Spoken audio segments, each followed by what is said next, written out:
And so we were starting this thing with this like sense of, I hope God brings solutions, because if he doesn't, we're screwed.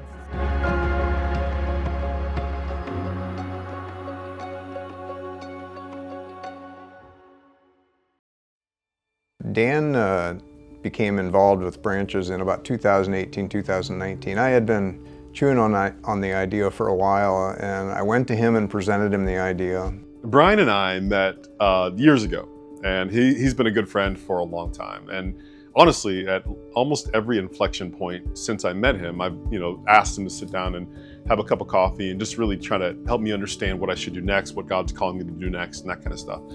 I got to a place where I was looking for a new challenge and approached him and said, hey, look, I'm looking for a new opportunity, really trying to figure out what God's calling me to do next. And there's a bunch of different options in front of me, and I just needed someone to kind of help me sort through it, kind of think it out.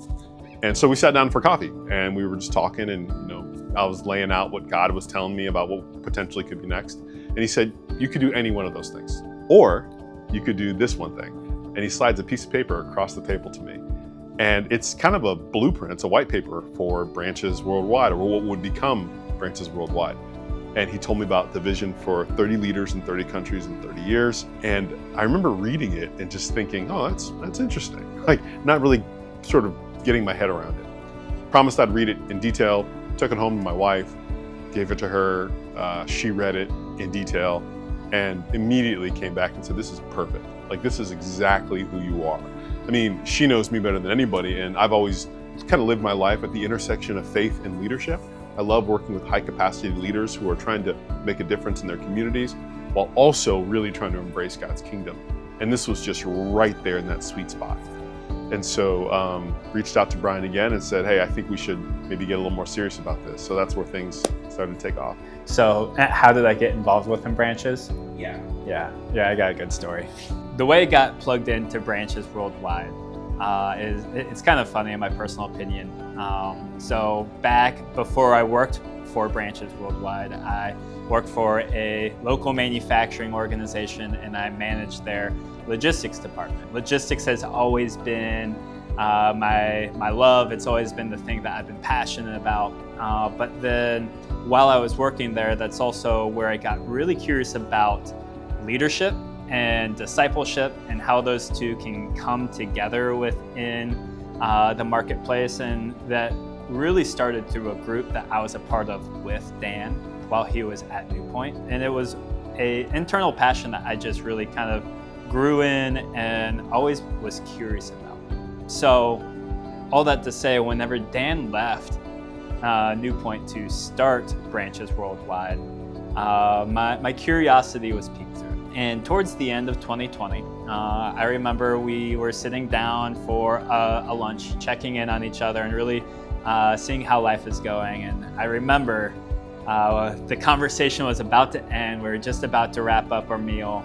And he looked at me and was like, so Branches is growing a little bit, and we're looking for a new individual to come into the staff, and here's some of the characteristics, here's some of the things that we're looking for. And he pitched it in the way of, do you know anyone that would be interested in something like this? And personally, my mind was pretty excited after some discernment and some conversations with my wife and just listening to where God was leading me to next. It became abundantly clear that this was it. The first thing that got me excited was the wow. Like this sense that like, this is a global community of leaders, like people who are actively trying to change their communities. And we are gonna support them as best we can. And we're gonna help them accelerate their vision. This idea that it was free for them, that it was a lifetime commitment, that we're pulling all of them together. They were gonna be a community of people who really kind of gained energy from each other because we knew that they were, wherever they were isolated. They were high flyers, fast movers in their own community, and rarely did they find people who were like them. So we were gonna try to pull these people together and really create some energy. So that was the major wow for me. I've always wanted to be a part of something like that. Then after the wow came the how. Like, how in the world are we supposed to do this? One of the things that we thought about was that we would be writing curriculum for the organization. And I remember sitting in my basement with Dan and I, and we were kind of whiteboarding some ideas. And one of the things we said is, let's, The purest form, the purest example of servant leadership is Christ himself. And so let's dig into the scriptures and see if we can develop servant leadership examples or ideas that we can really put some meat around. And we spent 2 hours doing that, and in those 2 hours, we had like 32 leadership principles from Christ's life himself, and 6 from John 21 alone. And so that was one of those moments where like, yeah, this feels really right to do this, and it's going to develop into something special. So I think when I actually accepted, it happened in stages. I think the first stage was me coming on board in a part-time capacity, just doing research, just trying to figure out what was possible out there.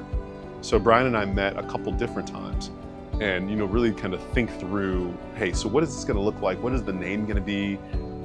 How long is it going to take us to get a 501c3? What resources do we need? How much is this going to cost? Who are the board members for this? Like all those preliminary things. So I was kind of working in it for maybe 6 months or so. Initially, it was like, I'd like to explore this with you. And then it became, hey, I think I'm ready to do this. So Dan approached me and he said, we've set up this organization, because I wasn't there right at the beginning of the founding of the organization. But when he approached me, he said, we've had some board members who are on here currently, and we'd be interested in having you join. And obviously, based on what they were doing, what their mission was, it spoke to me. I think at the time, I'd only traveled to 1 country, maybe 2. And we were talking immediately 30 countries, and I'm like, man, I don't even know. I looked at my passport, I think it was expired. Like I just didn't have a lot of the tools that I needed to kind of make this happen. I hadn't done any sort of fundraising, wasn't really sure how to set up a 501c3. There was just a lot of hows, even early on. And then from there, like, what are you gonna do when you bring all these people together? How are you gonna resource them for 30 years? A lot of stuff that we just hadn't really considered. Zoom wasn't even a thing. I mean, it was still a thing, but I remember looking at somebody and asking him like, so how do you do video calling? Like what, Skype? Like what's the, unfortunately the pandemic hit and everybody immediately figured it out. But, before that, we had no idea. And so we were starting this thing with this like sense of, I hope God brings solutions, because if he doesn't, we're screwed.